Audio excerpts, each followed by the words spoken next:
ध्रुव जी के दूसरी का नाम सुनीति। सुनीति बड़ी पत्नी है और सुरुचि छोटी है। सुनीति का मतलब हमारे हृदय की जो सुंदर नीति है, और सुरुचि का मतलब जो अपनी रुचि के अनुसार, मन के अनुसार चले। अब व्यक्ति जब मन के अनुसार चलेगा तो उसका क्यों? क्योंकि मन जो है वो हमेशा ही सुखों की ओर भागता है, और जो व्यक्ति अपने हृदय की नीति से चलता है तो वह कभी भी पदभ्रष्ट नहीं हो सकता है। दो पत्नियां हैं, दोनों के पुत्र हैं। सुनीति के पुत्र का नाम ध्रुव है और सुरुचि के नाम का पुत्र का नाम उत्तम कुमार है। सुरुचि राजमहल में रहती है और सुनीति रहती है गांव नगर के बाहर। ध्रुव जी खेलते हुए एक दिन पिता की गोद में बैठ गए। विमाता सुरुचि ने अपमानित किया और ध्रुव जी ने विमाता के वचनों से अपमानित होकर अपनी माता सुनीति से परमात्मा के विषय में रोते हुए जब गया तो सुनीति ने कहा, बेटा तुम पिता की गोद के लिए तरसते हो। अरे तुम्हें भगवान की तपस्या करनी चाहिए। जिस पिता की गोद के लिए तरसते हो, जिस राजा की गोद में बैठने के लिए आज तुम अपमानित किए गए हो, वह सिंहासन भी भगवान की कृपा से ही प्राप्त है। ब्रह्मा जी को ब्रह्मासन भी भगवान की कृपा से प्राप्त है। इंद्र को इंद्रासन भगवान की कृपा से प्राप्त है। और तुम ये सांसारिक पिता की गोद में बैठने को तरस रहे हो। भगवान का भजन करोगे तो तुम्हें जगत पिता की गोद में बैठने का अवसर प्राप्त होगा। ध्रुव जी के अपनी माता के वचनों को हृदयंगम करके चल पड़े जंगल की ओर, और 5 वर्ष में ही भगवान का दर्शन प्राप्त कर लिया। और फिर वापस आकर के उत्तानपाद जी ने उनको राज्य दे दिया। कहते हैं भगवान ध्रुव जी की तपस्या से प्रसन्न हुए थे, और ध्रुव जी को भगवान ने कहा था कि मैं तुम्हारी तपस्या से प्रसन्न हूं, मैं तुम्हें ये वरदान देता हूं कि तुम 36,000 वर्ष तक राज्य करोगे, और पुनः जो है इस राज्य का सुख भोग करके जब वापस आओगे तो मैं तुम्हारे लिए एक अलग लोक का निर्माण करूंगा, उसमें तुम रहोगे। और ध्रुव जी ने अपनी आयु को पूर्ण किया। यमराज जी मृत्यु जो है देवता, उनके प्राणों को लेने के लिए आए। भगवान के पार्षद भी आ गए। ध्रुव जी ने मृत्यु को कि सर के ऊपर लात रखी और शरीर के सहित ही भगवान के लोक को चले गए। भगवान ने उनके लिए सुंदर लोक का निर्माण किया, जिसे हम लोग ध्रुव तारा के नाम से जानते हैं। ध्रुव का मतलब अटल, स्थगित, एक ही जगह पर स्थित रहने वाला। ध्रुव जी के बाद में प्रियव्रत महाराज मनु के दूसरे पुत्र थे, जिनके वंश में भगवान के अंशावतार ऋषभ देव का जन्म हुआ, जिनके पुत्र 100 पुत्र हुए। भरत जी का जन्म हुआ, जिन्हें लोग जड़ भरत के नाम से जानते हैं। उन्होंने क्यों? जिनके यहाँ जलभरत जी का जन्म हुआ। राज का सुख भोगने के बाद में भरत जी को वैराग्य उत्पन्न हो गया और वन में जाकर के तपस्या करने लगे। लेकिन एक हिरण्यमृगछौनी के मोह में फंस करके उनकी पूरी तपस्या बंद हो गई। देखो भाई, जीव को के ऊपर दया हम सबको करनी चाहिए, लेकिन उसके मोह में नहीं पड़ना चाहिए। जड़ भरत जी राज्य का त्याग करके जंगल में भगवान का भजन करने के लिए गए। एक दिन की बात, उन्होंने देखा गंडकी नदी में के किनारे उनका जो है आश्रम है, एक गर्भिणी हिरनी जो थी गर्भ धारण किए हुए वह जल पीने के लिए आ गई। और उधर से एक सिंह भी आ गया। हिरनी ने सिंह को देखा तो मन में विचार किया कि अब तो जीवन बचना मुश्किल है। तो हिरनी ने प्राणों की रक्षा के लिए लगाई छलांग कि मैं इधर से उधर नदी के पार चली जाऊं। पार तो हो गई, लेकिन पार होते ही पत्थर की शिला पर गिरी और गिरते ही उसकी मृत्यु हो गई, प्राणांत हो गया। और जो उसने गर्भ धारण किया था, छलांग लगाने की वजह से वो उस बच्चे का मृगछौने का जन्म हो गया और नदी में बहने लगा। भरत जी इस दृश्य को देख रहे थे। भरत जी को दया आ गई। और अच्छी बात है भाई, किसी जीव पर दया करना हम मानव धर्म का, जाति का धर्म है। भरत जी ने उस मृगछौने को निकाला, आश्रम में लाया, सेवा की उसकी। यहां तक तो ठीक था, लेकिन उसी में लिप्त हो जाना ये गलत है। आजकल लोगों में ये ज्यादा बीमारी पाई जाती है। पहले डांस कर, जितने भी हाई फाई समाज में आप जाएंगे ये बीमारी बहुतायत है। भाग गया। लो बच्चे, उनसे कोई प्रेम नहीं, कुत्तों से प्रेम है। उसको गोदी में लिए हैं।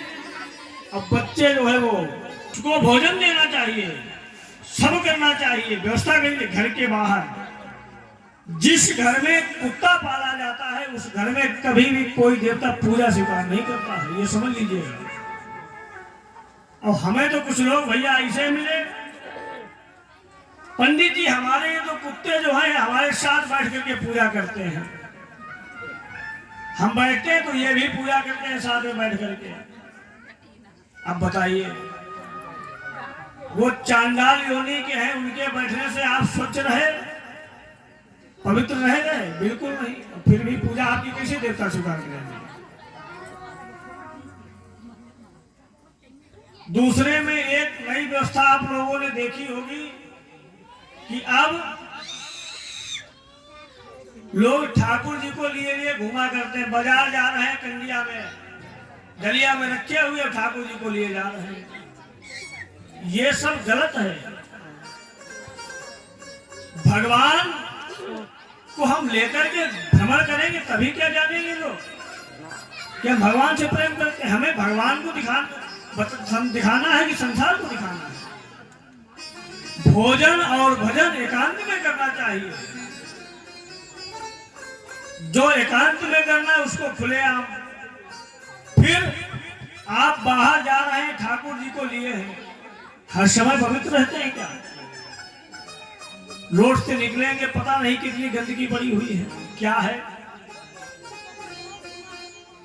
और ठाकुर जी आपके हैं, बाजार में रखे हुए हैं, आप तो डलिया में लेकर के गए, उन्हीं हाथों से आप बाहरी चीज भी खा रहे हैं, वस्तु खा रहे हैं, पानी से धो लिए, उनको पकड़े बैठे हैं।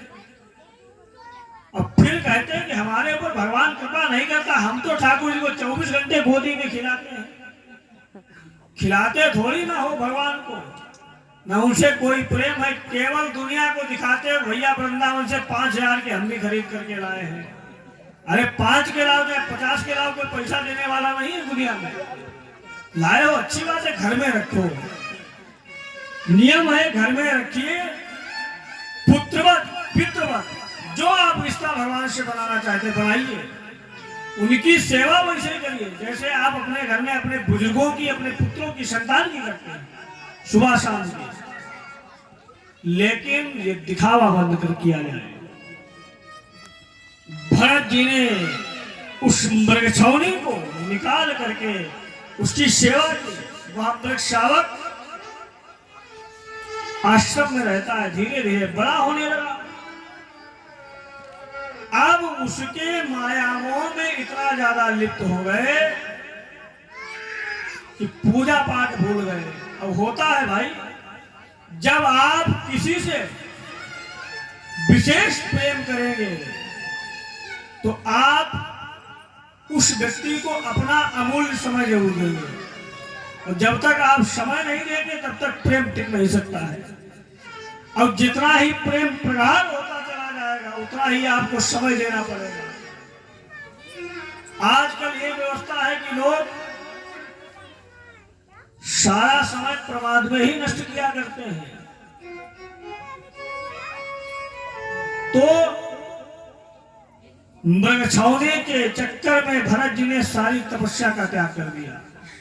गंडकी नदी में खड़े होकर के जल तक 200 मालाएं जपते थे, आज 2 माला जपना मुश्किल है।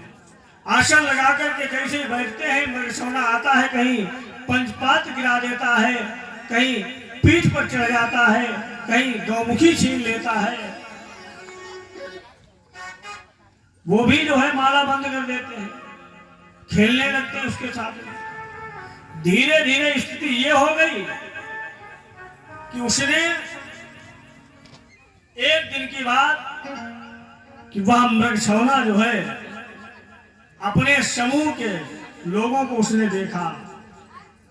समूह के लोगों को उसने देखा, एक हिरणों का झुंड आया, जात समूह के जैसे ही लोगों को देखा, लगाई छलांग, उनके साथ में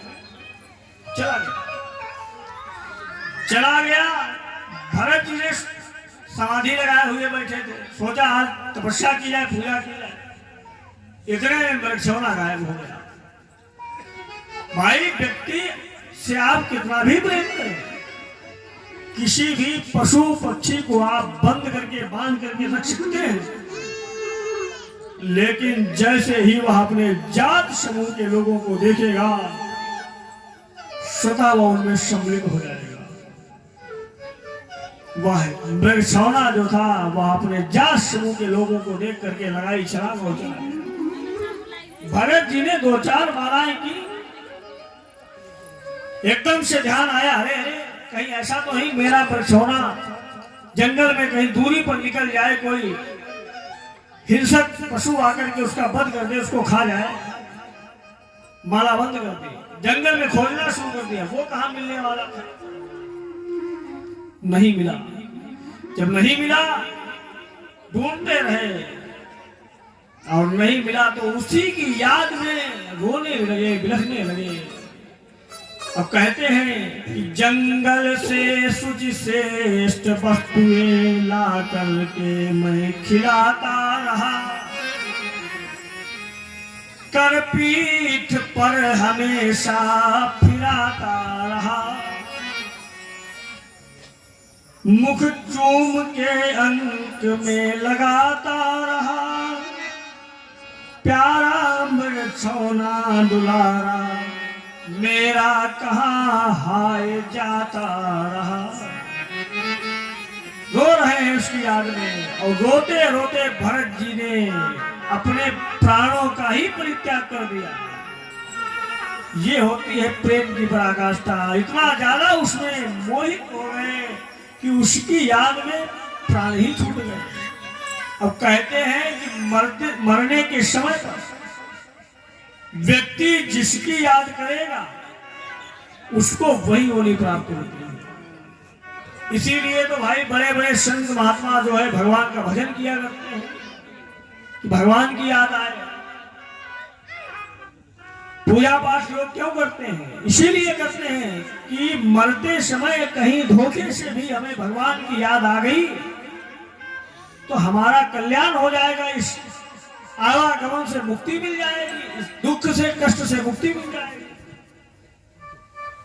और व्यक्ति को यही चाहिए कि निरंतर वो 24 घंटे जहां तक हो सके उसे परमात्मा का चिंतन करना चाहिए। भाई, मृत्यु कब आएगी किसी को नहीं पता है, और परमात्मा का चिंतन करोगे, अगर मृत्यु आएगी भी तो उनकी कृपा से इस आवागमन के कुचक्र में तो नहीं पड़ना पड़ेगा।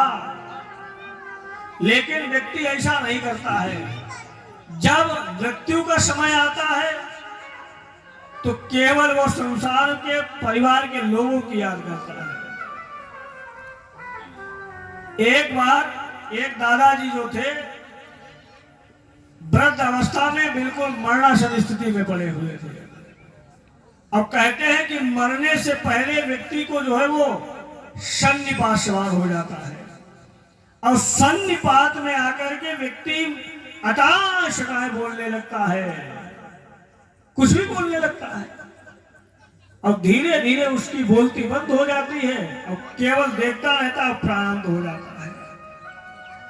भाई शरीर में 5 तत्व है, धीरे धीरे करके एक एक तत्व निकलते हैं, एकदम से थोड़ी सब निकल जाते हैं। तो दादाजी बिल्कुल अंतिम समय है, जीवन का उनके पड़ाव है, मरने वाले हैं, बोलती बंद हो चुकी है, बोल नहीं पा रहे हैं, केवल हाथ का इशारा ऐसे बार बार कर रहे हैं। तो उनके 2 लड़के थे।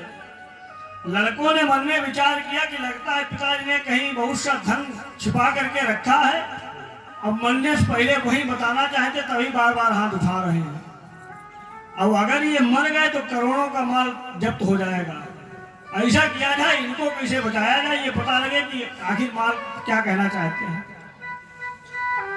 तो लड़के दौड़ करके डॉक्टर के पास में गए, डॉक्टर से निवेदन किया, क्या कोई ऐसी दवाई है कि हमारे पिताजी एक बार बोल दें। डॉक्टर साहब ने कहा दवाई तो है लेकिन 5,000 रुपए का इंजेक्शन है। अरे बोले तुरंत आप लीजिए, करोड़ों का मामला है भाई, 5,000 में क्या होता है।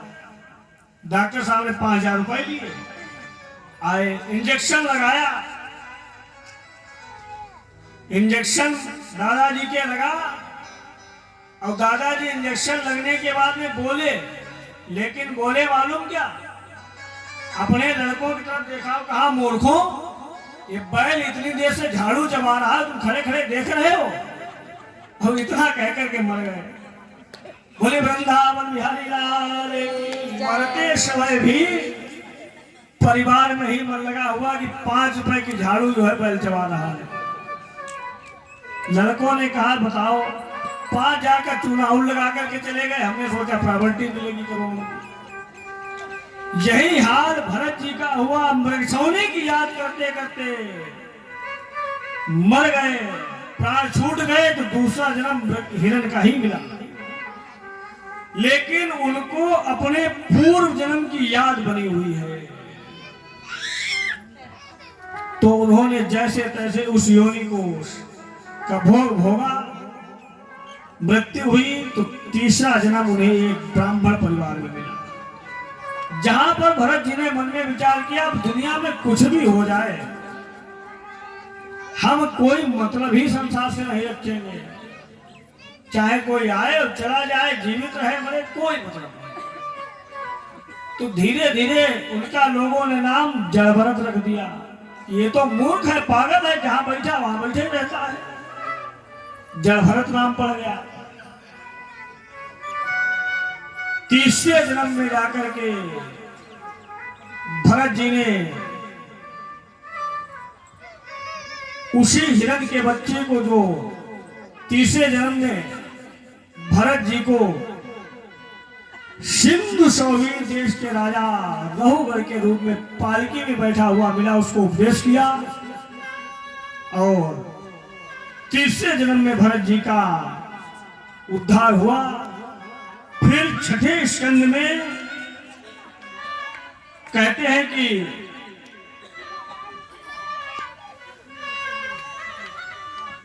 कथा प्रारंभ होती है अजामिल ब्राह्मण की, जिसने कुसंग में आकर के एक क्षण का कुसंग उसके जीवन को बर्बाद कर दिया। समय जो है धीरे धीरे बढ़ रहा, इसलिए सभी स्कंदों को प्रणाम करते हुए और सीधे कृष्ण जन्म में प्रवेश करेंगे। तो बहुत विस्तार से, तो क्योंकि भागवत महापुराण की कथा हमने आपको बताया था कि एक एक श्लोक पर ही सालों बिताए जा सकते हैं।